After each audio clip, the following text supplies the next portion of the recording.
পরে 40 থেকে 50 মিনিট সহবাস করবেন, 4 থেকে 5 বার মিলামিশা করবেন, কেলাম দইবেন না।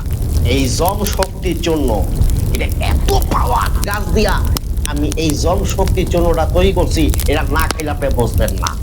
আদম সন্তান হইয়া যদি বেটাটা নারীর বুকে যদি ঠিক মতো তুমি চাবুক না চালাইতে পারো, তাহলে তুমি কিসের বেটা? তুমি তো হেঁটা হয়ে গেছে।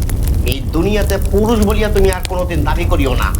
যদি একটা নারীর বুকে যদি ঠিক মতন তুমি যদি অস্ত্র না চালাইতে পারো, তুমি ঠিক মতন অস্ত্র চালাইতে চাও, গুল্লি যদি ঠিক মতন টিপে টিপে বাইর করতে চাও, যদি টিউব দিয়ে যদি হাওয়াটারে ফলাইতে চাও, তুমি সেবন করবা জম শক্তির জন্য।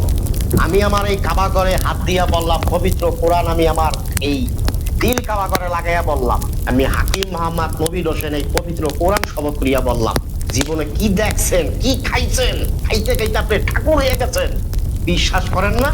আপনি আমার এই জম শক্তির জন্যটা খান, বীজ দদির মতো গাঢ় হবে, যে পানা ছাগলের মতো ঝুলিয়ে গেছে, টানিয়া টেনিস বলের মতো ছোট হইব, লিঙ্গের পিছলা পানি পড়া বন্ধ, ক্ষয় সপ্তদোষ বন্ধ, স্বাস্থ্যপরি বিকার ভালো, মায়ের লগে লগে 4 বার 5 বার খেলাইবেন, দুর্বল হইবেন না।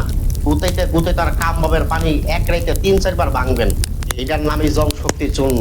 এটা খাবার পরে 40 থেকে 50 মিনিট সহবাস করবেন, 4 থেকে 5 বার মিলামিশা করবেন, কেলাম দইবেন না। এই জন শক্তির চূর্ণটা আমি হাকিম মোহাম্মদ নবীর হোসেন বহুত গাছ রিসাইজ করিয়া গবেষণা করিয়া এই পবিত্র কোরআনের থেকে একটা গাছ বাইর করিয়া আমি এটা ভিতরে দিছি।